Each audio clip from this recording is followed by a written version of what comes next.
Imagine the year 4025.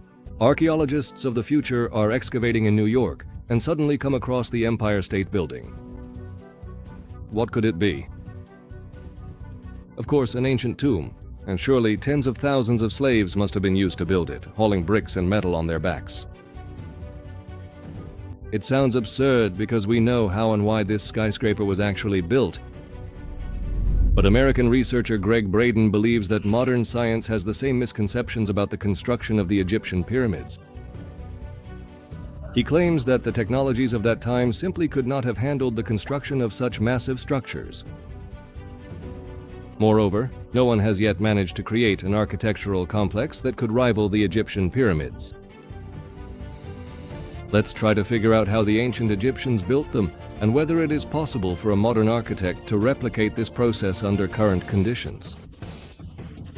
Only in this way can we find out what the Egyptian pyramids are really hiding. Modern scientists are still amazed by the scale of the pyramids, which were built more than 4,500 years ago. And the first question that arises is, how did they process the building materials back then? After all, the Egyptians managed not only to create blocks of perfect shape and smoothness from slabs weighing 2.5 tons, but also to repeatedly lift them to different heights during construction. Considering that the pyramids originally looked completely different from how we see them today, this was extremely difficult. The outer layer of the pyramids was covered with perfectly polished white limestone, similar to marble. And the multi-tiered limestone blocks that we see now are just the rough underlayer. The inner chambers of the pyramids were lined with granite blocks weighing from 20 to 35 tons. Scientists cannot explain how the ancient Egyptians managed to so perfectly work these massive granite blocks. However, there are several theories. Some archaeologists suggest that copper chisels or saws were used to work the stone. Suppose this is how the builders managed to saw out a rectangular block. But how can we explain the precise cuts and sharp corners without any traces of tools? Here, researchers' opinions are also divided. Some claim that the Egyptians used the surface of water as a level, and to reduce friction and heating of the tools, they worked the stone underwater. Others believe that to measure angles and detect irregularities, they used a wooden level, paint, and string. For this, builders used 3 perfectly straight wooden sticks of equal length. A string was tied to the tops of 2 of the sticks and stretched tight with the sticks placed on the surface of the stone. The 3rd stick was used to check the flatness. It was inserted between the stone and the string.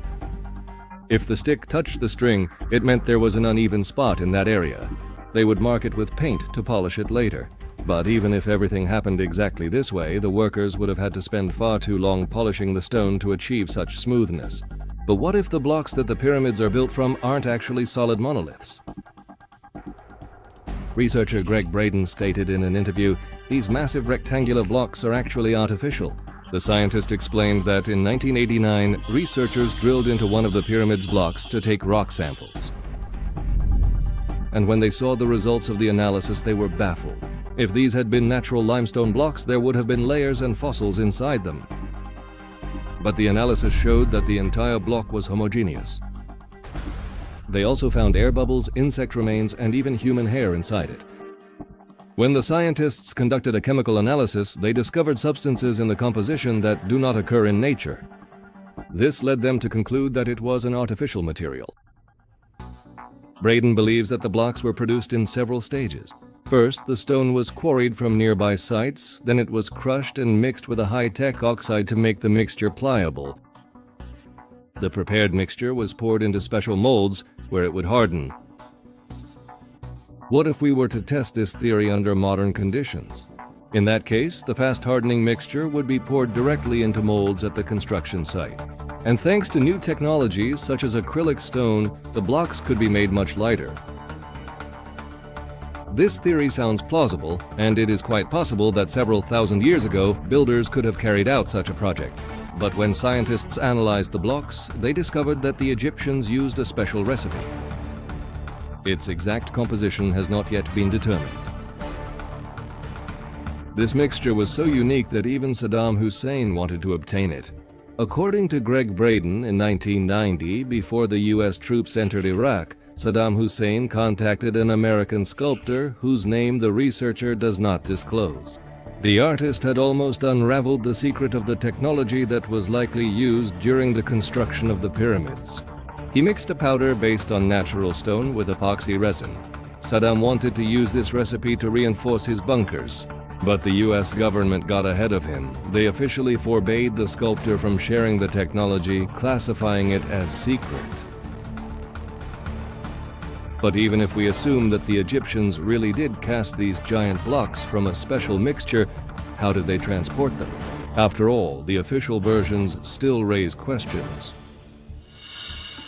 In 1989, a group of American scientists traveled to Egypt to try to recreate the Great Pyramid of Giza, but they encountered a problem. The equipment they used couldn't lift the giant blocks. The researchers turned to the company Caterpillar. They were supposed to create a device capable of moving the giant stones, but after 6 months, even they couldn't manage it. Let me remind you, official science claims that the pyramids were built by hand. Archaeologists have two theories about how exactly this was done. One of them involves the use of water. It is believed that special channels were dug around the pyramid, along which the stones floated with the current. Floats made of cedar or inflated animal skins were attached to the blocks. This kept them on the surface. There was a water reservoir on the upper platform of the pyramid. It was moved higher and higher during construction, and to lift the blocks upward, a system of sluices was used. This allowed the stones to be directed in the desired direction without unnecessary effort. Let's assume this theory is correct, but blocks weighing from 2.5 to 70 tons were used in the construction of the pyramid. 1 cubic meter of air is capable of keeping a 1-ton granite block afloat. To move a 20-ton block along the canal, the Egyptians would have needed 20 such floats. If we assume that they were made from animal skins and wood, as scientists believe, the builders simply wouldn't have had enough materials. According to the most popular theory, tens of thousands of workers supposedly dragged the stones through the desert using ropes and sledges. And recently, scientists have suggested that to reduce friction, the sand was moistened. Wet sand made transporting the stones much easier. This is indeed depicted in some ancient murals. It is believed that a special ramp was built to lift the blocks to the top. It seems this is a task for our architect. Let's imagine we have all the necessary equipment except for cranes. Let's try to build ramps using an excavator. The sand structures need to be moistened, and winches can be used to move the blocks up the ramp.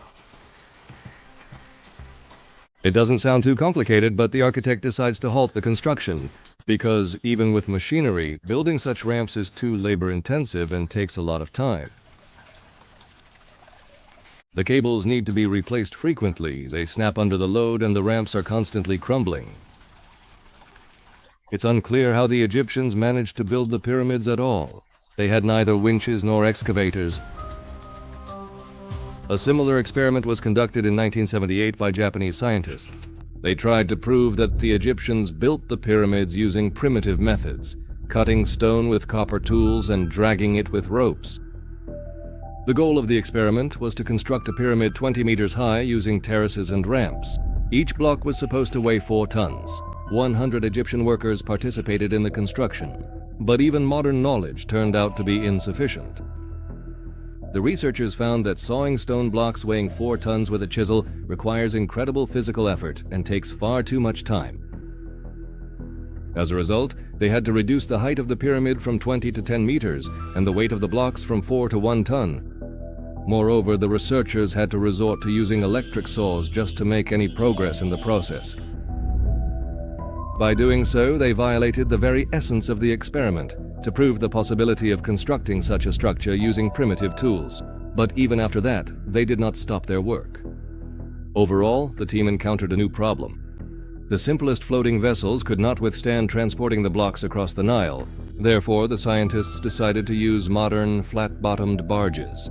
When the stones were finally delivered to the shore near the pyramid, 50 workers managed to move just a single block only a few centimeters.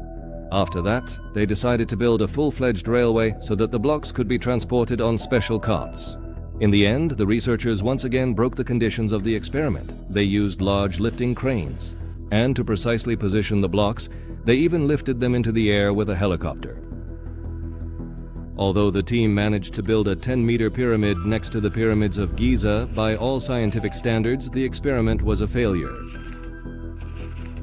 It turns out that without powerful cranes, railway tracks, and helicopters, constructing such a structure would have been impossible. But maybe we're just looking for the answer in the wrong place. To understand how the pyramids were built, we first need to figure out why the Egyptians built them at all. But what if the pyramids are not what they seem at all? It is believed that the Great Pyramid of Giza is the tomb of the Egyptian pharaoh Khufu, who ruled in the 26th century BC. But there is one significant problem with this assumption. Inside the Great Pyramid, neither mummies nor any other burial artifacts that are usually present in tombs of ancient Egypt have ever been found.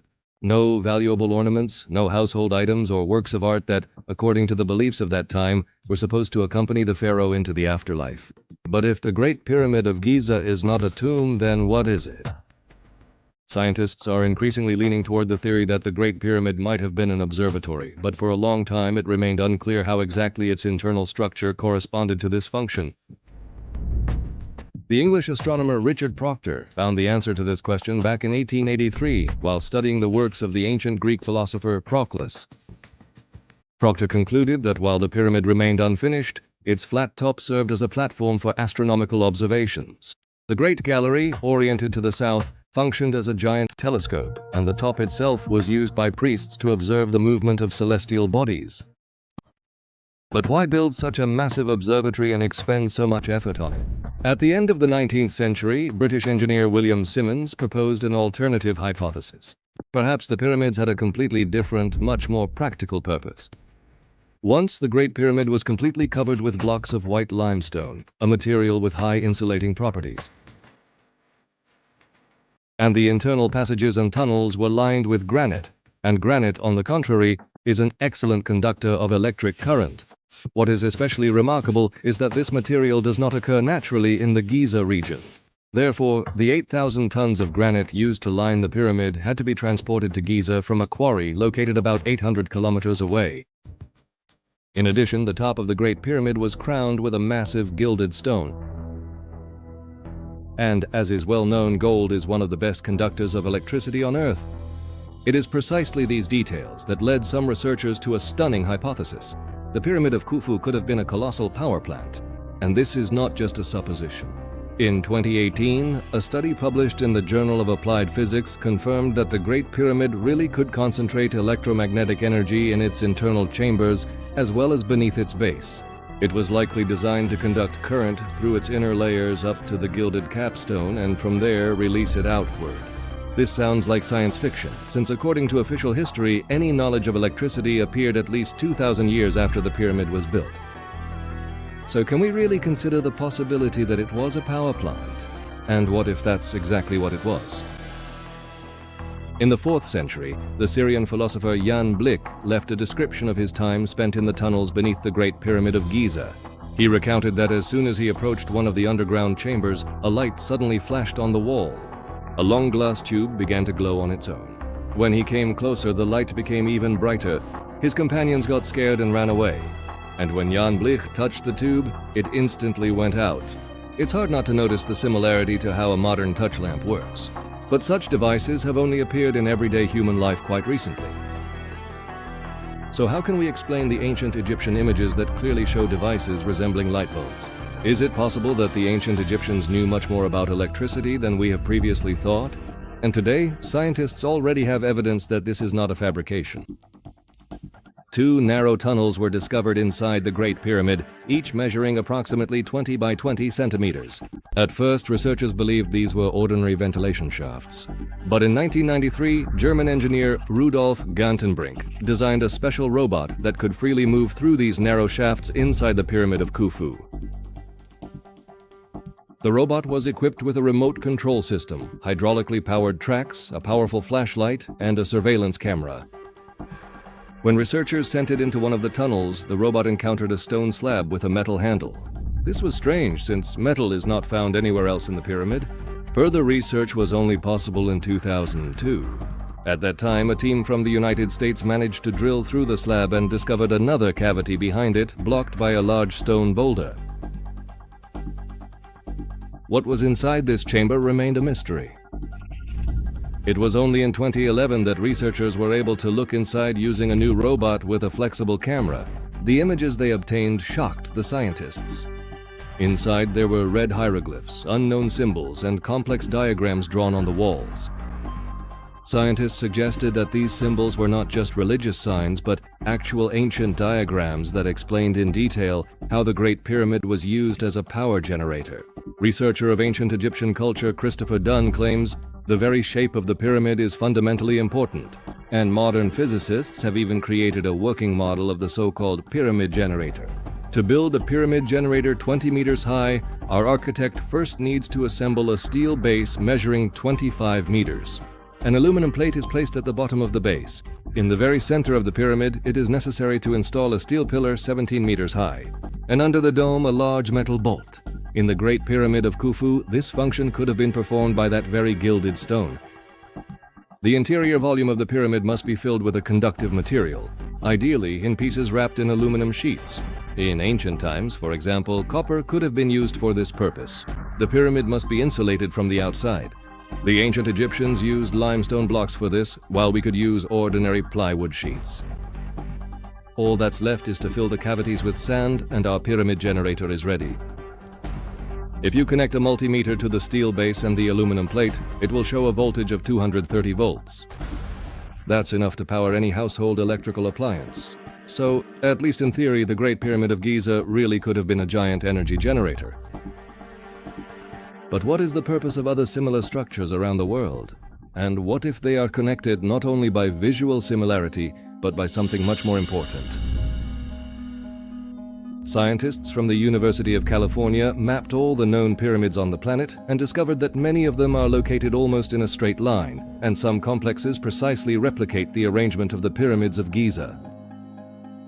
In the Mexican city of Teotihuacan, there are three main structures: the pyramid and temple of the deity Quetzalcoatl, the pyramid of the sun, and the pyramid of the moon.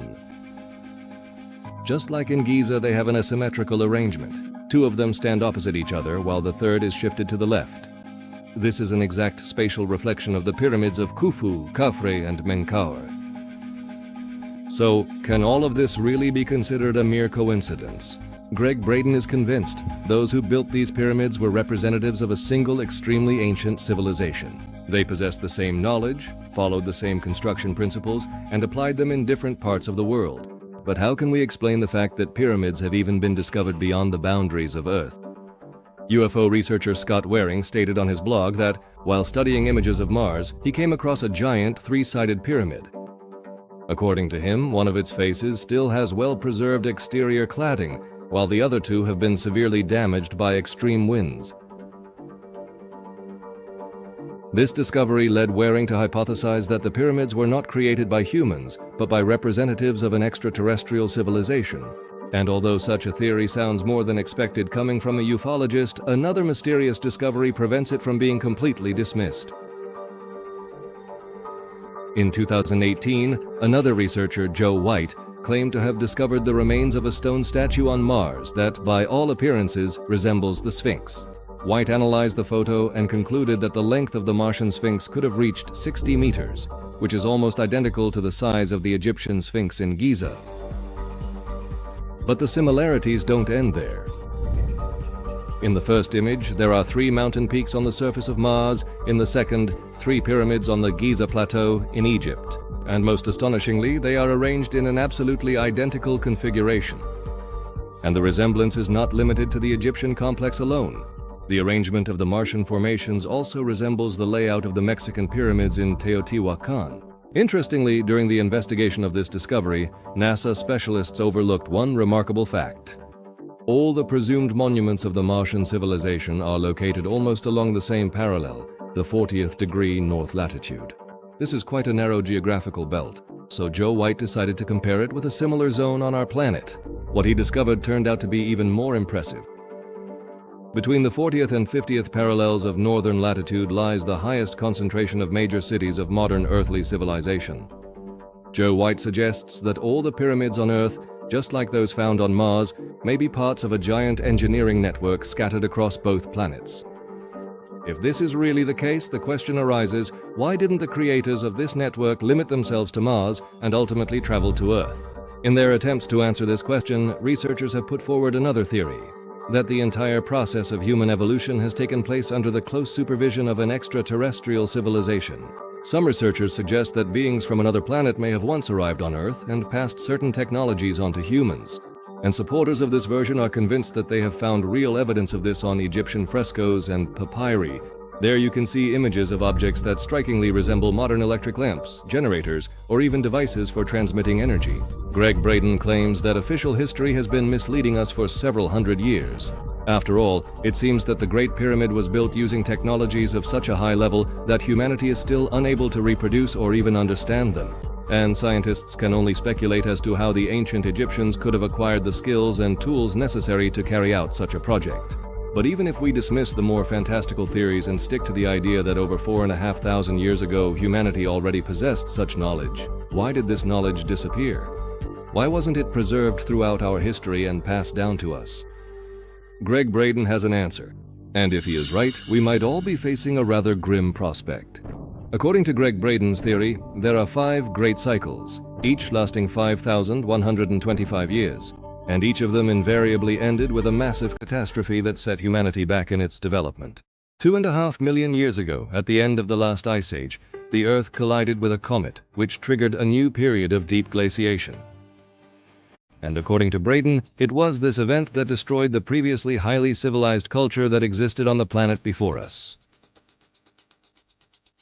Its remnants, the researcher believes, later became the foundation for 5 different civilizations that coexisted at the same time.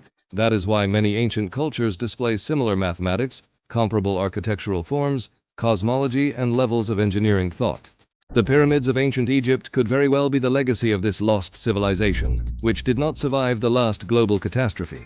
Braden believes that the year 2012 marked the end of the 5th and final cycle. Until 2012, the Empire State Building remained the tallest building in New York, and until 1970, it was the tallest building in the entire world.